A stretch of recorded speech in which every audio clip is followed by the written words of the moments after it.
Le mois de décembre, Dieu seul avait institué Dieu-Fi, c'est-à-dire Dieu est fidèle. Il y a 3 ans, il nous avait dit ceci: à chaque mois de décembre, moi je vais montrer ma fidélité à mon peuple.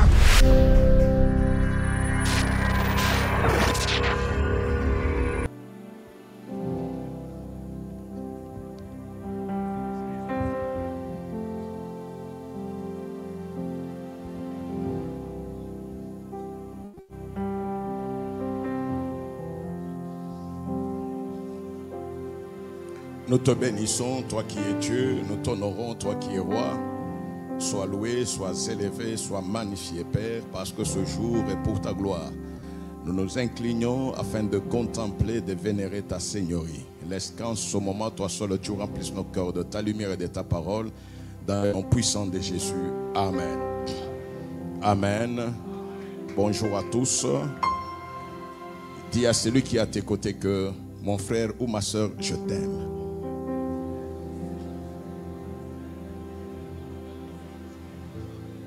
Amen.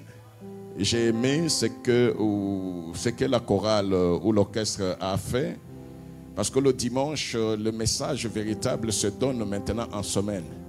Le dimanche, nous venons pour résumer et louer le Seigneur. Amen. C'est ça, Dieu-Fi. Donc le message véritable, c'est le mardi qu'on donne le message de la semaine, pas le dimanche. Le dimanche, on vient clôturer. C'est ça, Dieu-Fi. Amen. Amen. On est ensemble. Nous sommes dans Dieu-Fi et nous avons pris le thème cette année pour dire que nous allons vivre la fidélité du Père. Or, la fidélité du Père, on ne peut la vivre essentiellement que dans sa maison. Or, c'est Dieu-là qui est notre Père. Sa gloire couvre toute la terre. Ce qui fait que où que j'aille, si je suis son enfant, je vivrai sa fidélité. Amen. Et cette semaine, nous avons dit, je suis enfant de Dieu. C'était ça, non? Je suis enfant de Dieu. Et parce que je suis enfant de Dieu, il y a de droits que j'ai. Nous avons relevé que quand un enfant naît, cet enfant-là, même si plus tard, il sera assujetti aussi aux obligations. Mais quand il est né, il a des droits. Vous n'allez pas demander à un bébé d'avoir des obligations. Vous allez lui dire de faire quoi? Donc quand il est né, les obligations pèsent sur les parents. De la même façon, quand nous sommes nés de Dieu, nous entrons dans la vie chrétienne. Nous entrons dans sa maison. Il a des obligations envers nous. C'est lui qui nous lave. C'est lui qui nous vêtit, c'est lui qui nous donne son nom et la marque de son nom. On est ensemble. Et ces choses-là font que nous soyons distingués dans la société, que nous soyons distingués dans le monde. Parce que dans le monde, il n'y a pas que ce qui est visible, il y a aussi ce qui est invisible. Amen. Et de façon spéciale, quand un enfant est né ici au Congo, on demande à ce qu'on puisse le faire inscrire dans le livre de l'état civil, le livre de naissance. De la même façon aussi, le jour que toi tu as été enfanté, tu es né, ton nom a été aussi écrit dans les livres de vie. Ce livre-là, le registre de l'état civil, quant aux naissances, c'est un registre qu'on ne cache pas. C'est ça que dit la loi. On ne cache pas ce registre-là. Ce registre peut être consulté, mais sans déplacement. Amen. Il peut être consulté là, à l'état civil, mais sans les déplacer. Donc tu ne peux pas arriver, tu vérifies, mais tu prends aussi les registres. Non.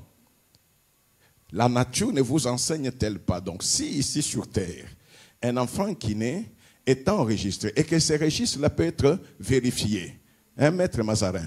Ce registre-là peut être vérifié, consulté, sans déplacement.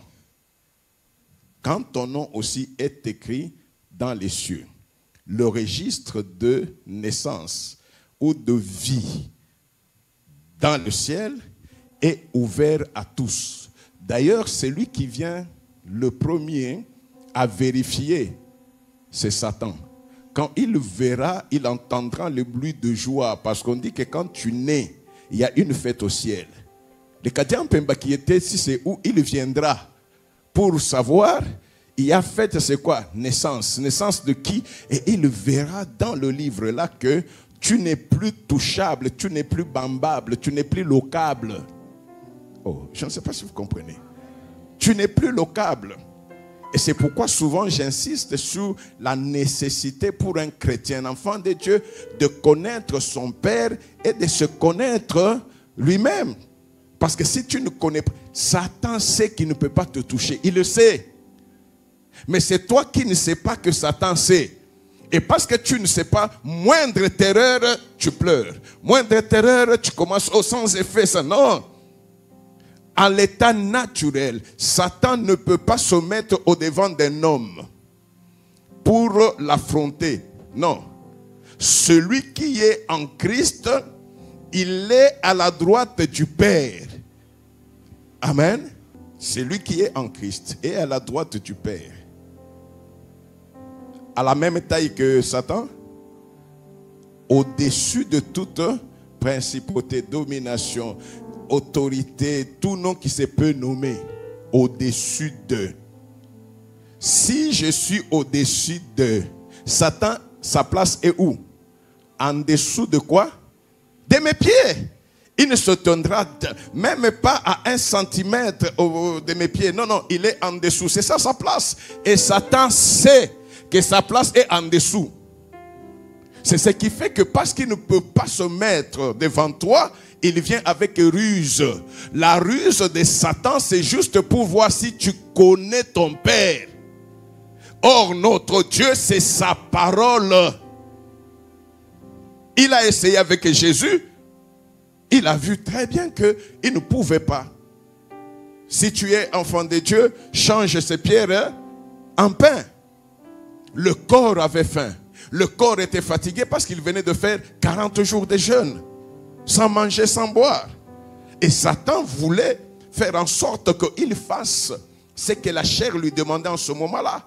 Mais il lui a dit que l'homme ne vivra pas de pain seulement, mais de toute parole qui sort de... C'est la parole qui est. Même quand on lui dit non, il est aussi écrit.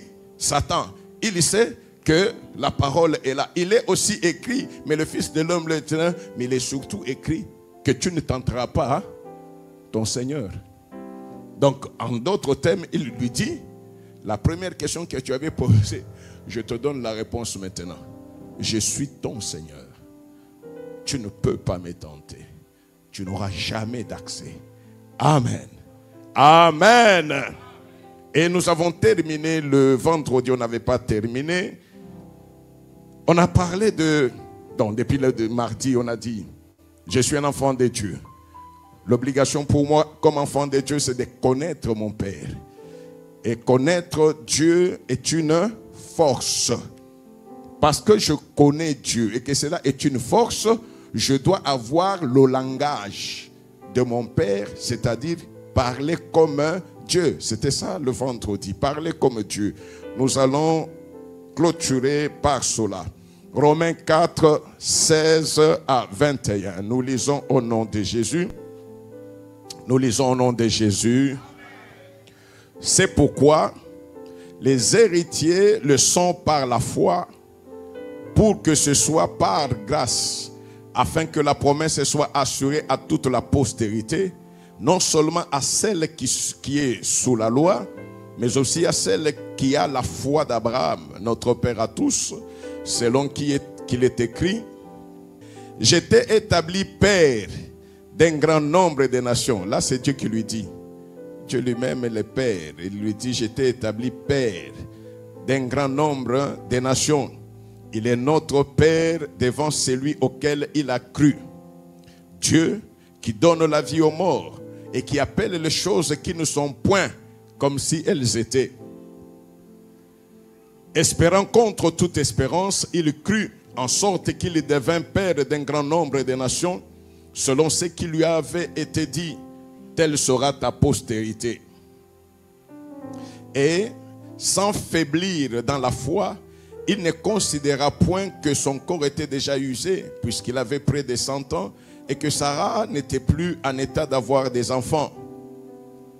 Il ne douta point par incrédulité au sujet de la promesse de Dieu, mais il crut, il fut fortifié par la foi, donnant gloire à Dieu.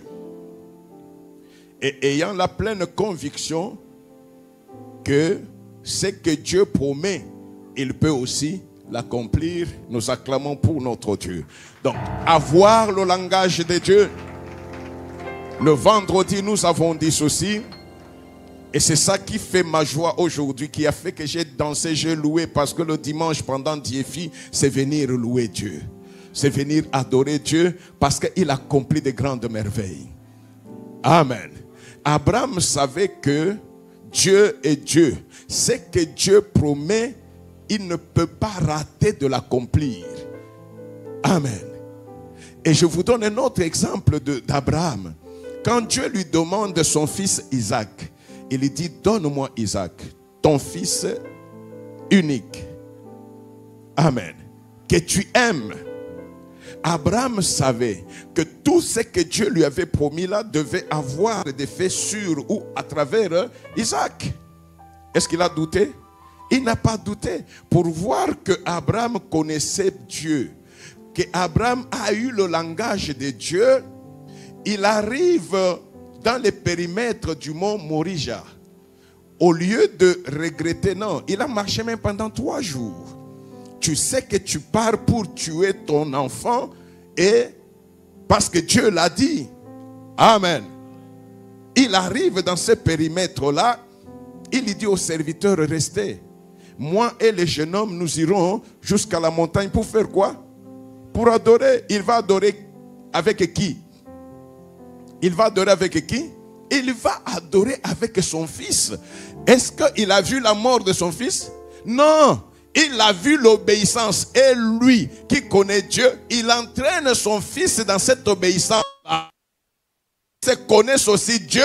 C'est lui qui adore Dieu, doit d'abord le connaître, doit d'abord le voir. Isaac a entendu l'histoire. Mais aujourd'hui, je sais, comme Dieu m'a appelé, je vais avec le fils. Il verra Dieu. Il connaîtra Dieu. Il va l'adorer.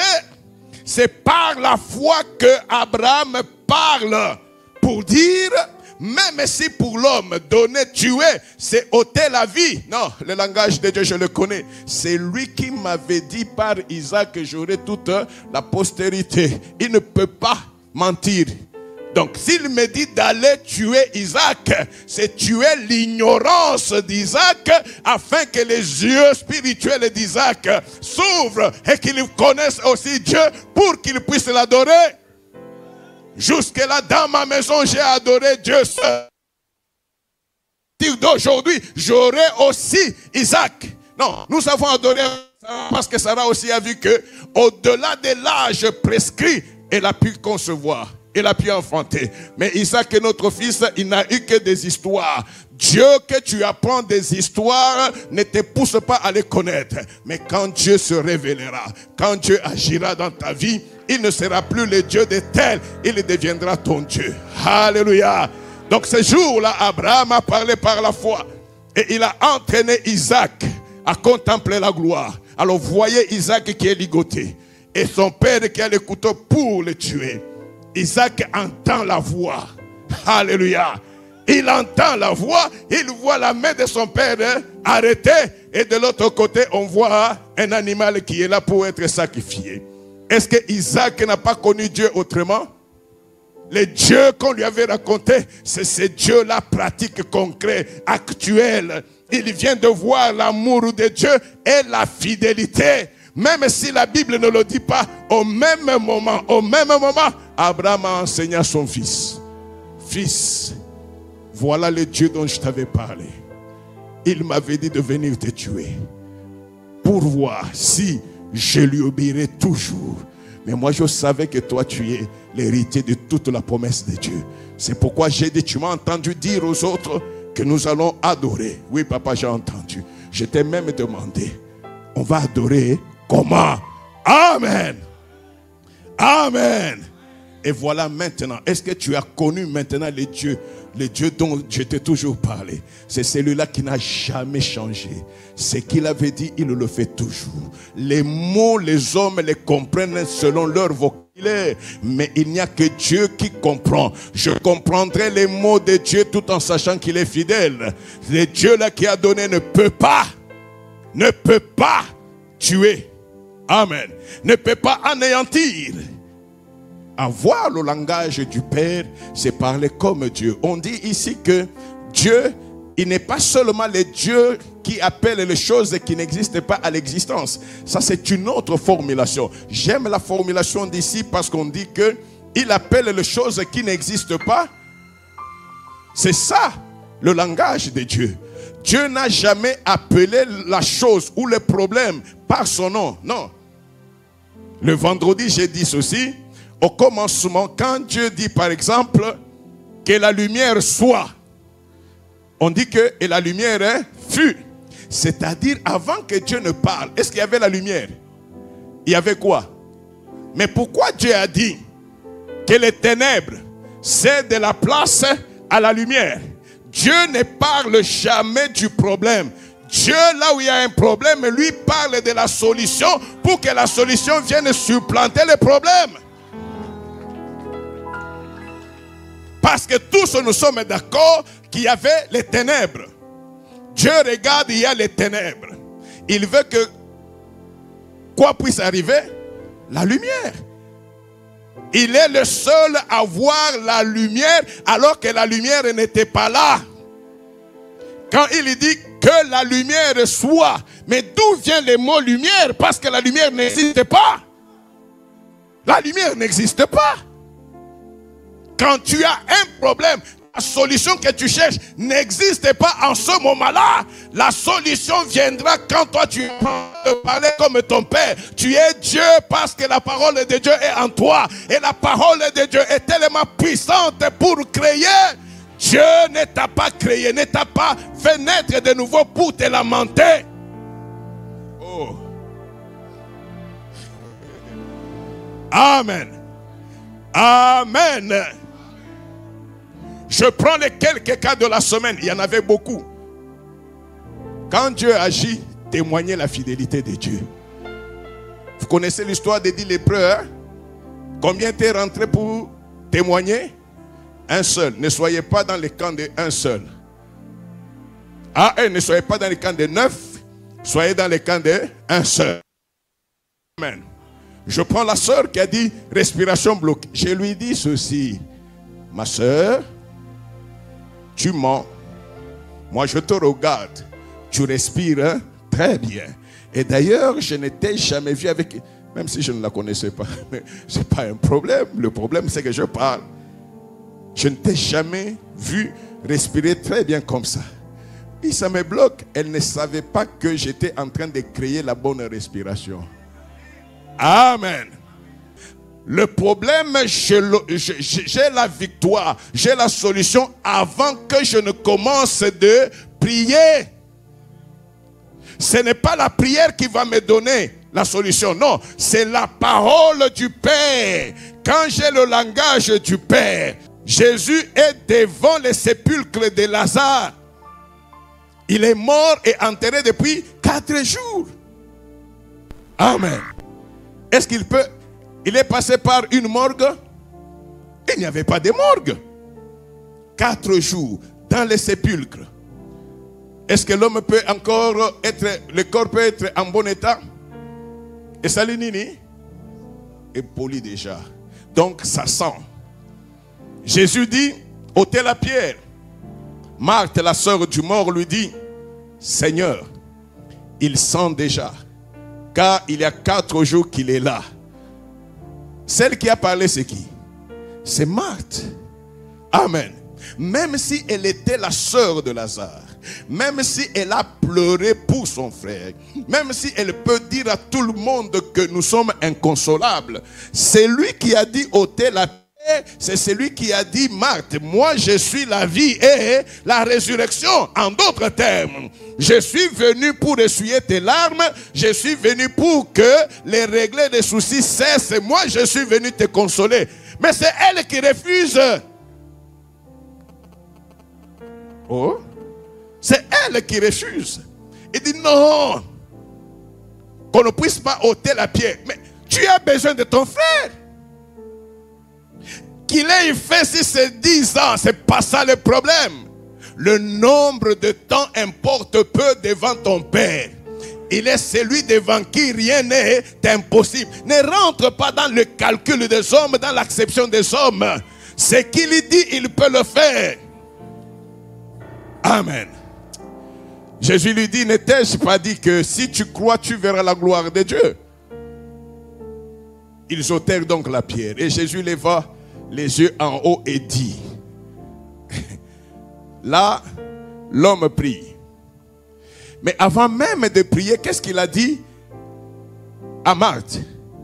N'ai-je pas dit que si tu crois, tu verras la gloire de Dieu? Il a posé le décor. Donc en disant comme ça, Jésus a montré que ce problème-là est peut-être un problème pour vous, mais pas pour moi. Celui qui a vu le Père m'a vu. Non, celui qui m'a vu a vu le Père. Je ne peux pas parler un autre langage si ce n'est le langage du Père. Parce que moi et le Père, nous sommes un. Mais comment toi, chrétien, tu as ton langage? Jésus aussi a son langage. Or, Jésus, c'est la parole. Mais si ce que tu dis à longueur de journée n'est pas conforme à la parole de Dieu, comment veux-tu vivre la fidélité de Dieu? Toi-même, tu te bloques. Toi-même, tu te mets des obstacles. Amen. Et Jésus commence à prier. Père, je te rends grâce de ce que tu m'as exaucé. Quel est?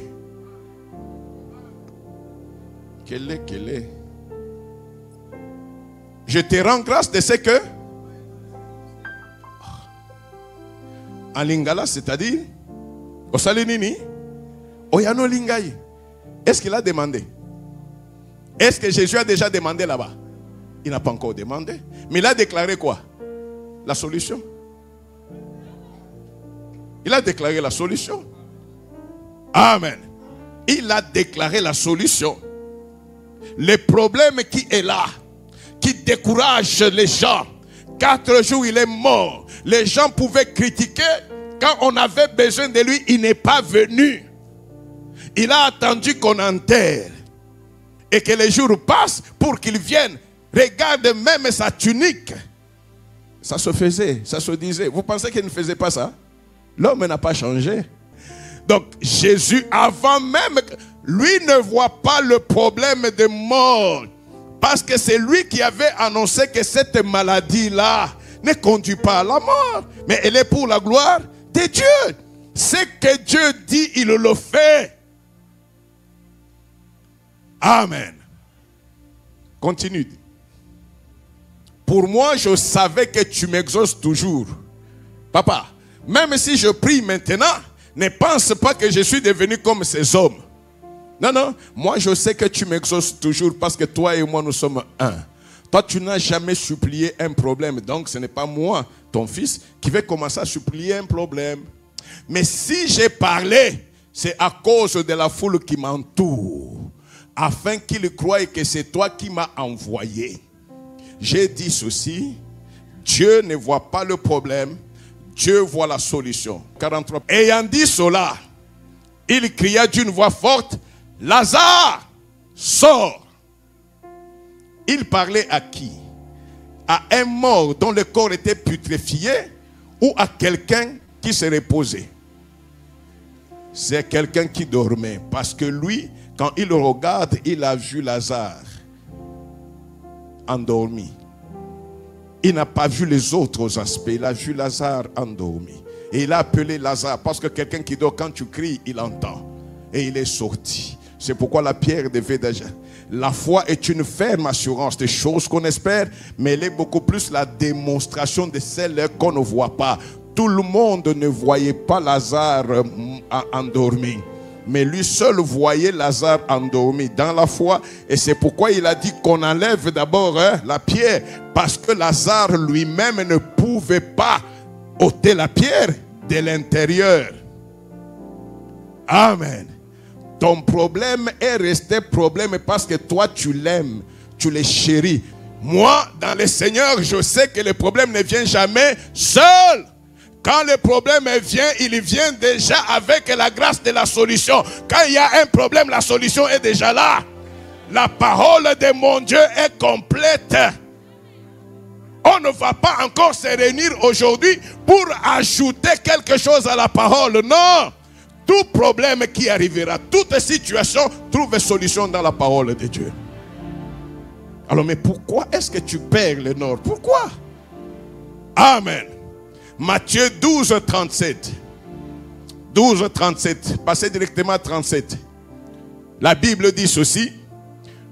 Car par tes paroles tu seras justifié et par tes paroles tu seras.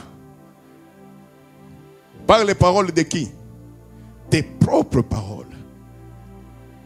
Tes propres paroles. Remonte un peu à 35. L'homme bon tire des bonnes choses de son bon trésor. Et l'homme méchant tire des mauvaises choses de son mauvais trésor. Vous êtes tellement méchants, non pas envers les autres, mais envers d'abord vous-même. Une fois j'ai dit ici, quand vous vous réveillez, vous bénissez les frères et sœurs. Qui sont les parents ici qui ont béni leurs enfants le matin? Tu l'appelles et tu lui dis, je te bénis. Que le Seigneur te bénisse. Il y en a combien ici? Dans la sincérité. Combien ici? Mais tu arrives ici, tu vois que, ah ma soeur, que le Seigneur te bénisse. Non, tu es hypocrite.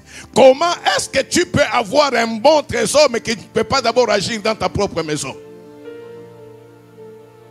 Tu as fait combien de temps? L'enfant là qui n'entend pas, qui est difficile, est-ce que tu sais que ta prière n'opérera jamais si, tu n'aimais pas cet enfant-là? L'aimer, c'est prononcer de bonnes paroles vers l'enfant. Car ce que toi tu prononces, c'est ça qui agit. Dieu te donnera ce que toi tu as dit. Amen. L'enfant n'est pas intelligent. On te dit non. Ah, Maïel était. Tu regardes l'enfant, tu dis, yo zoba vraiment. Cette parole-là va cristalliser l'imbécilité sur l'enfant. Pourquoi? Parce que c'est ce que le ciel va acter. Amen. La situation que je remarque, ce n'est pas la vérité, parce que la vérité c'est la parole de mon Père. Il m'a formé. Quand je suis né de père biologique, ils m'ont donné les yeux. Ils m'ont donné leur nature humaine pour que j'aie 5 sens. Les 5 sens perçoivent la réalité et pas la vérité. Et pas la vérité. Quand je nais de Dieu, je perds l'avantage des 5 sens parce que là je suis né de l'esprit. Il me donne la capacité de parler spirituel, de voir spirituel par la foi. La foi ne voit jamais la matière. La foi voit la parole de Dieu. La foi voit toujours l'exaucement. La foi voit la gloire de Dieu. La foi voit le rire, la joie devant l'adversité. Amen. Amen. Alléluia. Oh papa, ces derniers temps, les histoires ne marchent pas. C'est toi qui as déclaré les histoires ne marchent. Mais tu veux que je fasse quoi?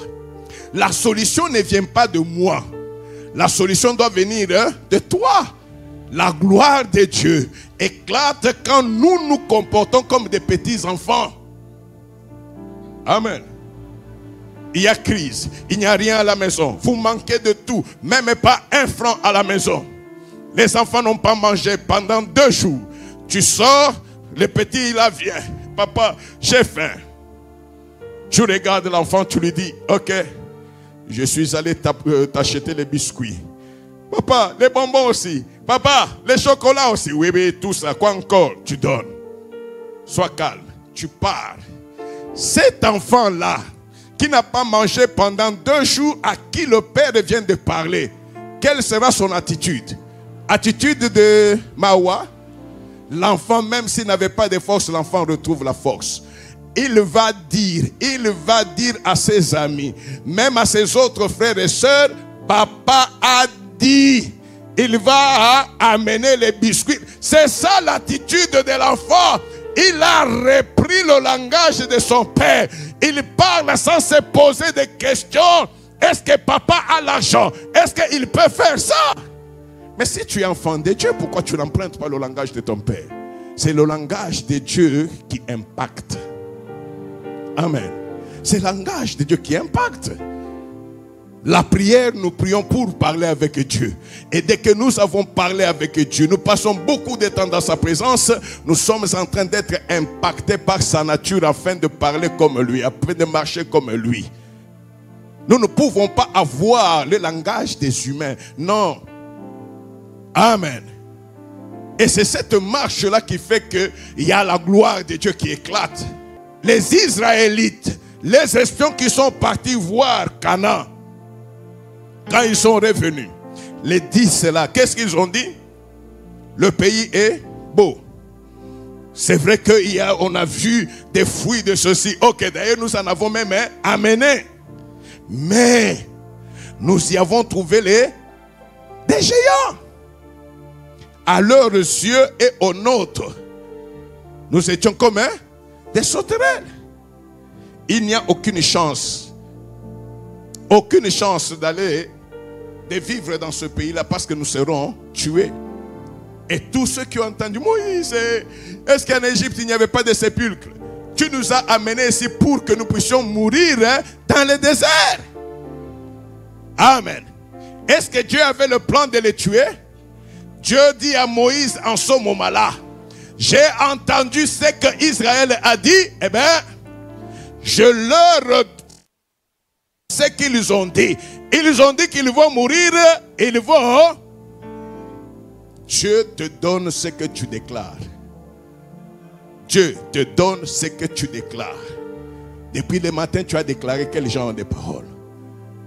Quel genre de paroles? Amen. Quel genre de paroles tu as prononcé? Or, si tu es enfant de Dieu, fais que tu prononces les paroles qui te donnent la joie. Les paroles qui donnent gloire à ton Dieu. Il n'y a aucun obstacle quand la foi est émise.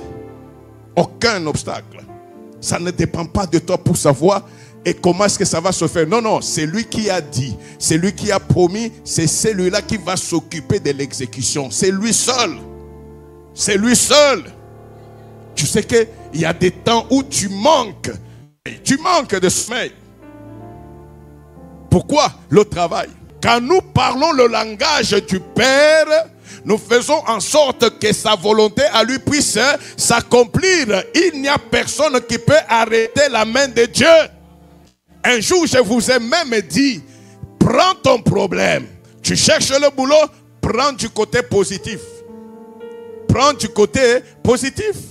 Ne va pas là-bas. Non, les enfants de Dieu, ce sont les enfants de distinction. De distinction. Même dans toute entreprise, quand tu arrives, il y a même des fois où tu es cadre, on te pose la question. Quel salaire tu veux qu'on te paye? Mais tellement que la crise t'a fait mal. Tu dis, tu es ingénieur. Hein? Il y a un ami qui avait raté le boulot comme ça. Il dit, n'importe quel salaire. Alors l'autre l'a regardé et dit, non, tu n'es pas universitaire. Donc tu ne connais pas ta valeur. On n'a pas besoin d'un tel cadre. Non, non, ça veut dire, il a perdu. Je dois connaître mon salaire. Oh non, ma valeur. Je sais que je suis enfant de Dieu.